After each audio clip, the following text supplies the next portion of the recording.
seyisukile indaba. Fede bafethi igama lami MK and welcome to another episode Leadership Insight. Angivanyiwa namhlanje ngivanye coach labantwana, coach Thembalethu. He's a coach ye ladies team. Yeah. Okay. Ukreni bra.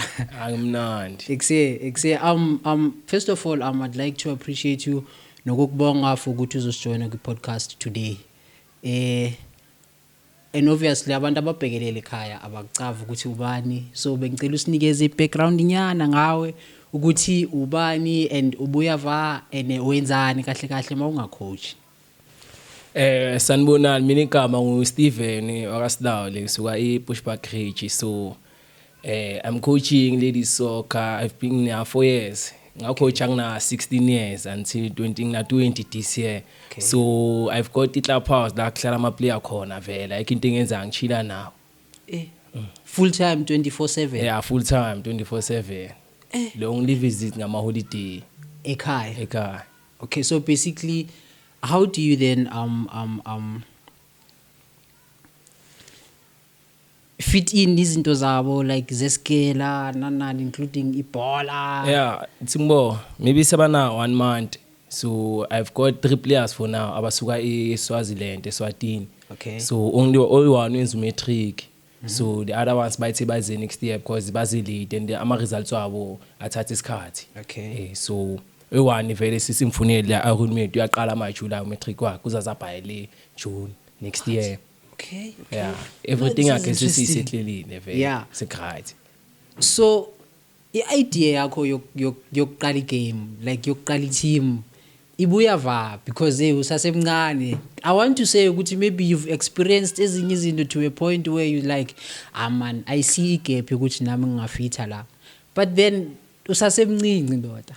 Yeah, I understand ngisasemncane vele. So bengidlala idisa ngithi. So I was in good at scale vele. Ngamtshema uli ngathi mina scale vele angikho but it is skin bengigodi vele. So la bengihlala khona enhlapho, so there was ama ladies abadlalayo vele idisk vele. So ngagcina I decided ukuthi let me uthi ngivule team yamantombazana. Yabo. So ngadecide ukuzana ngavula i-team vele ngina 16. So ucoach Themba lo hlala eMpumalanga uye ba coach mina ngayithatha on ke club. Yeah. Ngasanga ngicoach ke starting from ngina 16 until now vele. So ukuthi ngiba avoidise kulezi zinto zama drugs, pregnancy, izinto ezikanjalo. Ngibalethe khona la e-teamini ngibacoce khona ngibalethe ngapha. Yeah. Yeah, izinto ezikanjalo. Okay. So why uye wa focusa kuimama per se, because namajita obviously kasilakho azwakele, but then you chose ugrana i-ladies team kuphela. Yeah, amajita amajita zokhuzukuzile ngisho inhloko ezishisa. So amantombazana afanele kube patient kubo. So amantombazana mina bengipatient vele kubo yabo, because ama situation maningi, because others they get happiness mafika eteamini i-treatment yabo makuba unhealthy. So yeah, ithemba leli benama player vela njalo. Yeah. So i-reaction oye wayifumana kwi community xa sewuzisa this idea kuye kwaba i-reaction enjani? Yeah, let me say few yabo nabahippie bangifisele ukuhle vele namanje vele because kunikyenzayo for bona vele. Sure. So thuba lesikela khambani uwe. Iskela vele for me it was difficult. Yeah, truly speaking it was difficult. How did you get to a point where uthi abafethu hayi for mina ku difficult eskela ene ngiyakhwitha if ukhwithile or ngiyadropa yonke into if you've dropped everything, like uyithathe kanjani leyo decision leyo or ubone kanjani ukuthi ku difficult for wena eskela? Ngachaza kanjani it's like izinto eziningi zayenzeka kimi since primary. It's like me makuphuka something baphikela kimi, it's like abantu abesikolo vele abafana ngithi. There are others maybe abanejeje ngawe vele abangasheshi bakenzeni baqede. So maybe makuphuke something ba blame mina izinto ezikanjalo sengene ema casini izinto ezikanjalo. So namagcina sengasepha noma ngayenzanga batshela umeme abazomeme abafuni mawuthi uyaphendula bathi ungazophendula yabo attitude izinto ezikanjalo izo nami sicina zingilimaza ke manje. Yeah, so mangithi ngifuka explainer bathi mbheke na explainer vele abazomeme mbheke nini attitude izinto ezikanjalo mawe officeini vele bakunika ama suspension for 2 weeks bese uphinda ubuye. So bengela iketsanga so ukuze like ethi angibangixoshe angithi bengisasebhini process le yaseSwatini vele Okay. yeah So baxosha into esikoleni ya last week angisafundi vele from last week. yeah into ya last week Whoa, sibhala ama exams ka June no. yeah sibaya ama exam khona umunye umem owe history Yeah. bekhona lento le nabayenza yini lento le i research man le history vele ukuthi bekwenzakalani le kudala Yeah, so sure. wazange mina ngakhona ukuyenza vele Why? why yo angazi explain angithini but event yakhona azange khona ukuyenza vele Okay. because yeah azange khona so mangiyesigela vele ngithi ngobhala and bekubhala ihistory langa la khona mema wakhona wangibiza wangisofisini watshela uprincipal ini mangithi akuphendisa bakuthi wena ini akayenzi akayenza ama project ini bagcina bangicosha ke bathi uze nomzala uzozathi izinto zakhwama. Yeah. I bet whoever that's watching from ekhaya uyazibuza ukuba why bongawayenza ama projects, like what could be the reason for you bongashaya ispan sescale, because you are now running a soccer team. And obviously there's duties ozinikeza ama players wakho, and then you are expecting them to execute lo ma duties lawo and then bagive 100%, yabo. So yeyiphi leadership obanikeza yona when u give up wena eskela, and at the same time uyaba motivate bona to say guys yenzani so. Yeah, I mean I do motivate them because I have 3 points, study hard, work hard, pray hard.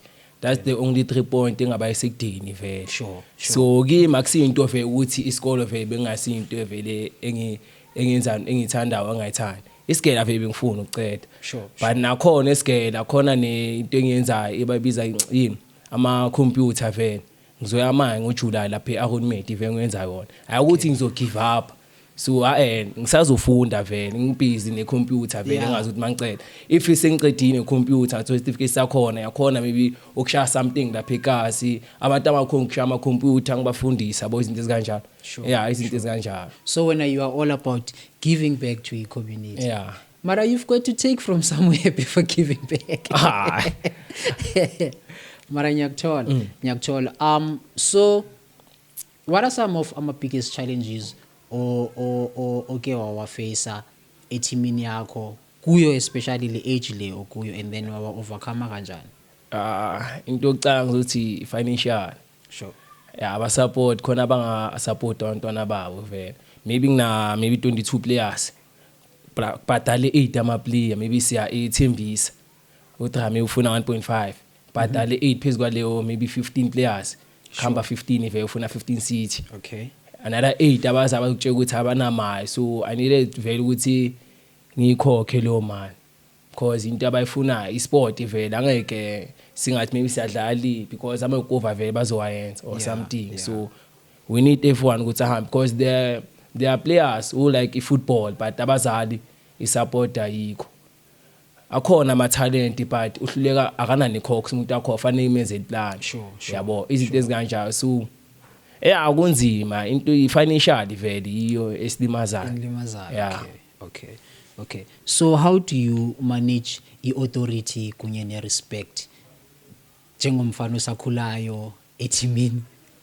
Yeah, nami ngisafunda vele ukuthi okuningi sakwazi vele njalo. So khona someone that is guiding i-leadership yakho eteamini? Yeah, ngasista uMagriz uhlala eAlbert team ngihlala khona ngapha eClubhouse nama player la eGauteng. Yeah. Sure. Okay. Okay. You said that currently usescale. But then ba suspended because of our submitanga le history. Yeah, leyanto leya. Uwa motivate kanjani ama players wakho to continue ngomsebenzi wesikolo and bagive 100% just as much as they are giving 100% eteamini yakho? Yeah, into enhlezi batshe ukuthi balimite izinto zabo vele. Maybe if babanika ama homework or ama project they start doing those things or bashaya timetable vele ngesikhathi eso ngithuna ama homework ngesikhathi eso home i-training. Yeah, clean abaceda i-training ba splash abayiqedelela vele sebamnandi. Okay. Bakhona ama businesses kwi community yakho that you have partnered with kuyo le initiative oyiqalile? so this far. angithi izinto eziningi angozijwayeli Awukakazijwayeli usafika. ngisafunda. Now, okay. Are you playing ama-leagues or you're also participating kuma tournaments? Kuma tournament this year ithimbo kuma tournament this year sodlala. Sa focus ku league but league bengicanga vele ukuyeka because uzodlala league one year yonke unga achieve something because every Saturdays useligini yabo isikhathi sama tournament ayikusithole sincane yabo so ithemba lithi it's a network team which I select ama players because buya le Eastern Cape ama title kubheka ama players so by next day bazaba khona clubhouse so ithemba lithi it's a team ethatha ama player yabo ibaletha ngaphi kasi yabo so bengicabanga ukenzani sodla ama tournament the league it's a thing now or spend imali ungaspend 100,000 but ungachieve nix yabo because umuntu ozachieve up number 1 no number 2 pair unga fight Same applies kuma tournaments, but then wanna there's a difference between tournament league because tournament there are people who watching vele mandla ama tournament it's where u expose vele igama le team expose nama player when they play vele and you never know what will happen vele the more people ama tournament the more attract abantu ama fans vele and nabanye abantu uzwa ngama email or ama SMS or ama calls ukuthi inviting you kuphi na kuphi yabo it's a biggest opportunities la futhi okufanele ungawayi because league uzodlala ku league angekho benefit. Okay, so let's talk about ama age group with team yakho. Do you have age group A1 or I mean age group yami 2015 but ngiyaba mix against the first team ladies. Okay. So we prepared for this. You were saying group money? Ama age group we 14 years. Cala ku 2014 ukuya phezulu 2001. So ngibadlalisa ku first team la abancane vele badlana laba abakhulu bosheshe vele balifunda ibhola when bababhizi badlala nabo vele. Okay, so you said awukaka participate kuma tournaments ever since uqalile? Ngiqalile this year. Okay, uqale this year to participate kuma tournaments? Angicali vele khona tournament engihostile vele. Okay. Ngi 16 June. Okay, it's top 8 vele. I saw a post but then bengakayicheck kahle but then I saw it ngaze ngathatha ne screenshot ukuthi ngibheka later iyo le engenzi ama tournament vele nokwa host vele hambe grand. So umanager ama teenagers and umanager amantombazana and we are living kwingadi za today. How are you making sure ukuba ngaba they are not falling into a trap yokuba pregnant kuyo le age abakuyo? I'll never know but always isikhathi mangibafuna vele bakhona ukuza vele nabazali ngiyacommunicate nabo vele everything so into ebhecileni abazali vele bangicontacta senza i-DC meeting khuluma neplay if uzohluleka sikhuluma nomzali ngcono am-shift society because at the end of the day maka pregnant kuzoblame mina ukuthi ini vele because yonke into engenza fanele ngicommunicate nomzali because it's a best way vele so you've mentioned ukuba uhlala nabo clubhouse. How does one move from endlini coming to a clubhouse? Like kuna certain requirements oye uzijonge mhlambe from bona abo bantu abo or company like and njengoba bahlala kuwe are they paying monthly for your accommodations and stuff? There's accommodation ya 500 per month cover. Okay. So what cover in nani ukudla also nama transport every week. Okay. I-500 angithi 300 yokudla each play kule 500 le 300 yokudla i200 ye transport kule week event because angithi ikho ileague le ngidlala ePark le Thokoza vele. Sure. So you mean to tell me that ukudla kwe300 kulasta inyanga yonke? Last month angithi bayi 3 i1.5 369 lo 900 sengukudla le 600 ye transport for bona izinto ezikanjalo. Okay. Who's giving you yonke le wisdom leki? Like ibuyava isuka kimi. Take me from ukukhula kwakho ekhaya. Like ukhula kanjani? Ukhula noma grease, ukhula ne timer. Like kuyenzakala kanjani for you to become this young gentleman oyiyo today? Mina ngakhula noma Chris also nestefara. But uMatabi ngina but banganginaki that much bakasithandela utshwala. Because utshwala so affecte vele abantu abaningi. Yeah. So ngakhula noma Chris, uye vele basimotivate izinto eziningi. Ukuze vele sibe ne team ekhaya. Yeah. Chris uqale sakayenzani? Angithi thina bedlala ibhola because lento be about us. Yimne nobhuti wami lo omunye ehlala kada usi Khalambaso. Abafana abayithu intombazane one. Lo umuntomazane odlala netball. Thina singamajita bedlala disc.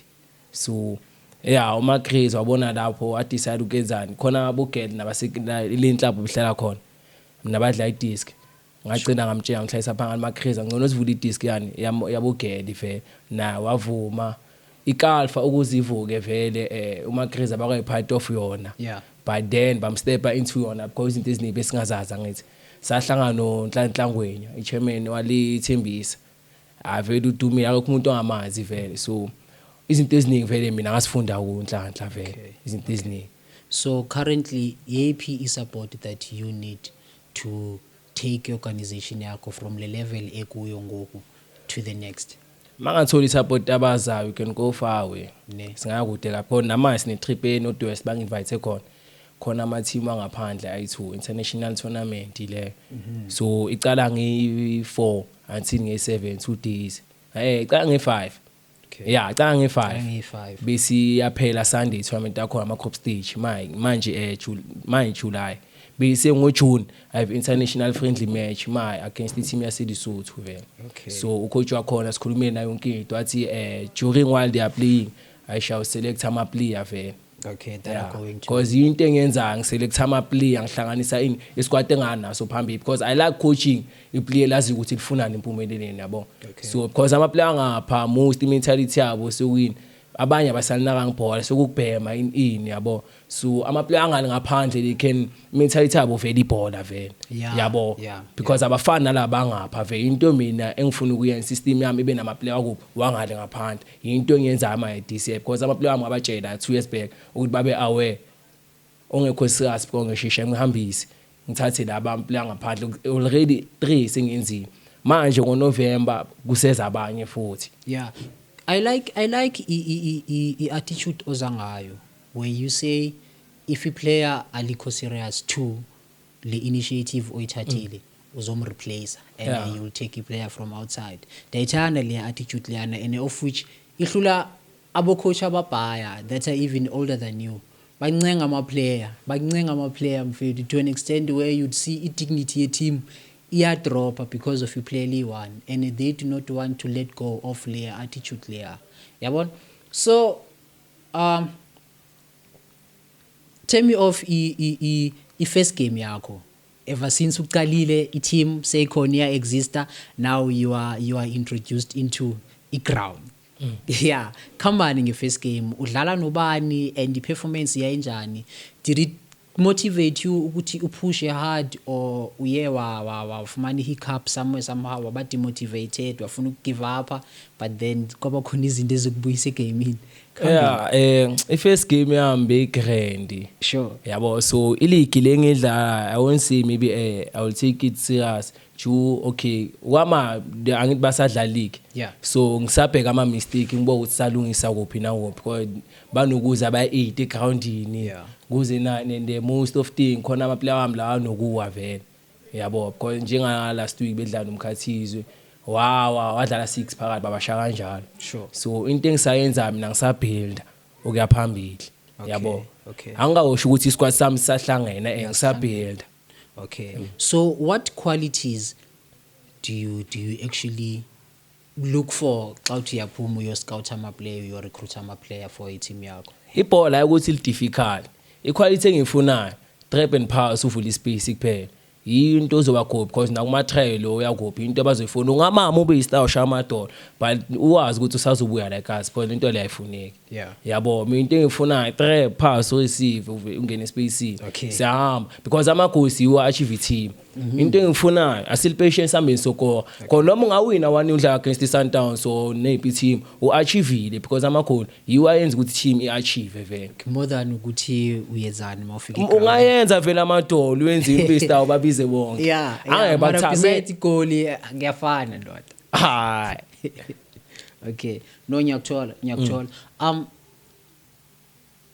udlale igame for isikhathi esingakanani mawuzoqala i-team yakho at the age of 16 ama-game lasengadlaleni yeah uqale ukujoin i-sports at what age as a whole maybe ngicale ngisasemncane yeah ikhona i-team oyidlalele ngibona the time ngisasemncane or into amanje yeah the time usasemncane up until to a point where you decide khona ukuthi okay you know what sengiyazibambela lento le ngacanga ngadlalela ikhona team le konje babizana ikatlung okaso ikatlung ayiva yale Huntersfield okay ngadlalele wona mangiceda ngaya ku Damlamuye babiza ngeArsenal sure after yona ngaya ku MFDN then kulapho ke sengifunda izinto eziningi kulapha kukhonhlanhla vele okay yabo ngafunda izinto eziningi just into yangisurvey ukuthi ngidlala ibhola lifuna imali too much ukuze ufuna impumelelo yeah it's all about money okay because moyifuna to make money that yeah noma uthi give up nokufila ngathi unga give up but into angasifundisa yona never give up maybe thatha isikashana bese uphinda ubuyela okay yabo okay so yabona I like it when you're talking about lento yokuthi never give up because ndoda especially kuyo le industry le disc ziyakhala la mfethu too much politics nje shaya abantu upside down nje to a point where most if not many are even having ama thoughts of give up nanani. What is it that you would like to say kuba coach abanjalo that are losing ithawela kule ndaba yama games? Mina into ngayisho iplayer yini sabalimosha ngemali mentality emali abo coach they don't promote football sabayuza ama player about imali manje. Okay, we can do a tournament maybe ama 500 they gonna promise ama player ukuthi okay you'll get this much of money and into engayenzi mina le because all kuma tournament dlanga ama player wami they can win igame but nakhona kwinanga yena uwine ngama player wamanye ama team yabo into abayimosha ngayo ikatlong football vele le because nama bayiinvitele somhlobo basho usodlana team kanti masifika aphi squad angeke sibize umuntu odlala ku squad vele under 17 but nakhona they beaten me 2-0 ukubonisa ukuthi hayi squad sami mina siqinile sakhona futhi sure yabo so le 2-0 they scored it kwi first half or second half ithi ngibo they score ngathi ku first half if ngisho ngathi bakore 1 and nakhona ukeeper wami as like ithemba yithi ayikubi no keeper ibhola bukufanele sidrowile enhleke le game leya because ibhola bukufanele alibambe na decide ukenzani ukulikhaba kabi khona ku league vele ukwenza kanjani ibhola maliza straight alikhabe livele ingene yabo ama fans mase bacela bathi mkhiphi impini azange sacela sakhuleka but into proud ngayo ukuthi i2-0 bangishaya i2-0 ngiproud because kwazi kubonisa vele ukuthi hayi ngisaqinile bukufanele bangishaya i10 but bahlulekile because mina le ama player angiyenzi there I just play ngama player wami even noma kune tournament ile ethembisa go nama player wami if C8 ngizohamba nabo because I know they will give me something okay so bakhona abanye aba coach obviously abadala ekukudala base gaming you know that you look up to ngicela unmentionele just a few maybe 5 yabo coach obacavayo that are good at gaming now obviously that you are looking up to and if ever there's any team out there engadinga coach you could recommend that particular person and say umuntu so don't turn a blind eye because of ukanje na kanje when it comes to a game coach about 5 just 5 nyana nje mo amagama abangibazi but I can mention igama le team okay sure Simbo coach Tremvida coach uDiambasi okay lokuqala ucoach weTremville okay ugood ngani like don't explain like kule question le I'm saying that dinikeze a minimum of 5 coaches aba best kuwe oyazi ukuthi coach oso best when it comes to ispan sakhe of which deliverance egroundini yabo best and if ever best because of planning before a game or best because uyakhona ukadapter on what's happening ngoku egamini yabo like yina best ngayo izinto ezijala azange aba too much kuzo yeah awukabikho too much kuzo ne too much okay so ngawaphi ama projects obusy ngawo ngoku that we should look for we should look at especially ku team yakho it's imbo NPO certificate setlapho sure yiso singasenza ukuthi izinto zibe right asikakaphumi ngingayenza ku online so bekuyingezinye izinto yinento le abantu manje abakhona certificate khona ngikhohle ukuthi bayibiza ngani man online so bengiyenzile ngayenza by 4 thola ukuthi kufuneka 6 so bayisendeni bengenze January basenda manje athi ngibo 2 days ago ukuthi incomplete so fanele ngiyenze kabusha futhi maybe ngifune abazali by 5 be 6 ngami bese ngiyenze ne constitution vele e team okay so akhona ama tournaments azayo such as the one othe we planning it's going to be playing on the 16th of June. Tell us more about the tournament leyana inspire into leya ngo 16 June iplane ubandile yabo because masenza ama tournament vele nokuplana nama tournament okay ngayiphi idea are you guys celebrating ilanga labantu abasha